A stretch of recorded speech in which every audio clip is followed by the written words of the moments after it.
شہروں اور ملکوں کے نام مذکر ہیں، تمام دریاؤں کے نام مذکر ہیں، البتہ ندیوں کے نام مؤنث بولے جاتے ہیں۔ تمام ستاروں اور سیاروں کے نام مذکر بولے جاتے ہیں۔ تمام زبانوں اور نمازوں کے نام مؤنث بولے جاتے ہیں۔ یہ کچھ اہم اور امپورٹنٹ پوائنٹس تھے جو کتاب میں بتائے گئے ہیں کہ کون سے لفظ مذکر ہیں اور کون سے مؤنث ہیں۔ کچھ بچے جو ہیں وہ ان کو رٹا لگا لیتے ہیں، اور جب پیپر میں آتا ہے تو وہ اس کو فوری طور پر یا وقتی طور پر تو یاد کر کے سوال کا جواب وہ آسانی سے دے سکتے ہیں، لیکن بعد میں انہیں یہ سب کچھ بھول جاتا ہے۔ بول چال کی زبان میں ان الفاظ کو مذکر بولا جاتا ہے۔ بول چال کی زبان میں جو کہ اہل زبان ہے، بے ہوش،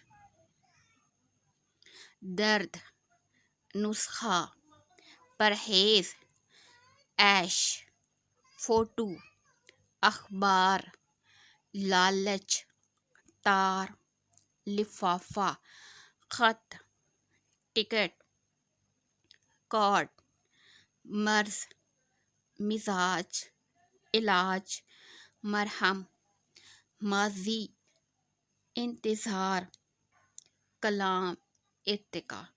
اب یہ الفاظ مذکر ہیں۔ اب ہم نے دیکھنا ہے کہ ہم ان کو مذکر کیوں کہتے ہیں۔ جب ڈیئر اسٹوڈنٹ آپ کو پہچان کرنی ہو یا آپ کے پاس کوئی سوال آ جائے اور اس سوال میں ایسا لفظ ہو جس سے آپ کو کنفیوژن ہو رہی ہو کہ مذکر کون ہے اور مؤنث کون ہے، تو اس کو پہچاننے کا آسان طریقہ یہ ہے کہ آپ اس لفظ کو جو ہے وہ جملے میں استعمال کر کے دیکھیں، پھر اس کے بعد ہوگا غلط اور درست فقرات بھی ہوتے ہیں، تو آپ کو صحیح اندازہ ہو جائے گا کہ کیا یہ لفظ واقعی مذکر ہے یا مؤنث۔ جیسے لفظ ہے بے ہوش، یہاں پر لکھا ہے بول چال کی زبان میں ان الفاظ کو مذکر بولا جاتا ہے، مریض بے ہوش ہو گیا۔ تو جملے میں ہم نے اس لفظ کو استعمال کیا تو واقعی ہمیں معلوم ہوتا ہے کہ یہ لفظ جو ہے وہ مذکر ہے۔ اسی طریقے سے آپ سارے لفظوں کو جو ہے وہ جملوں میں استعمال کریں گے تو آپ کو اندازہ ہوگا کہ واقعی یہ لفظ جو ہے وہ مذکر ہیں۔ ان الفاظ کو مؤنث بولا جاتا ہے، زبان، دوا، بھوک، پیاس، ترازو، کرسی، راہ، خاص، سرسوں، کیچڑ، پتنگ، سائیکل، چھت، دیوار، آواز۔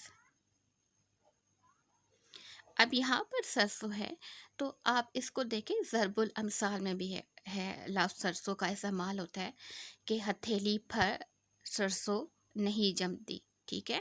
تو آپ الفاظ کو جملوں میں جب آپ استعمال کریں گے تو پھر آپ کو اندازہ ہوگا کہ واقعی جو ہے یہ اہل زبان نے لفظوں کی جو تقسیم رکھی ہے ان میں یہ لفظ جو ہے وہ واقعی مذکر ہے اور یہ لفظ جو ہے وہ واقعی مؤنث ہیں۔ اب ہم سوال کی طرف بڑھتے ہیں۔ جو سوال ہم سے پوچھا گیا تھا ایکسرسائز کے اندر، در ذیل اسماء میں سے مذکر اور مؤنث الگ الگ کریں۔ تو یہ ہمارے پاس کچھ لفظ دیے گئے ہیں اور ہم نے ان لفظوں کو مذکر اور مؤنث کے حوالے سے الگ الگ کرنا ہے۔ پہلا لفظ ہمارے پاس ہے مقبرہ، تو لفظ کو پڑھیں، مقبرہ رابعہ دورانی واقع ہے، تو یہ ہمارے پاس لفظ مذکر ہے۔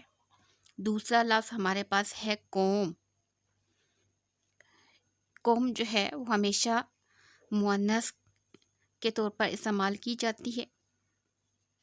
کھڑکی، یہ بھی مؤنث ہے۔ بات،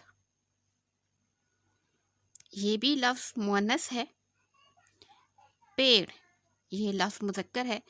لفظوں کی بناوٹ پر غور کریں تو آپ کو خود بخود آئیڈیا ہو جائے گا کہ یہ لفظ مذکر کے لیے ہے یا مؤنث کے لیے ہے۔ پیڑ مراد درخت، معنی پر بھی دیکھیں اور اس کے بعد آپ ان کو جملوں میں استعمال کر کے بھی دیکھیں تو آپ کو واضح فرق نظر آئے گا۔ مہارت مؤنث ہے۔ باغ مذکر ہے، مکان مذکر ہے،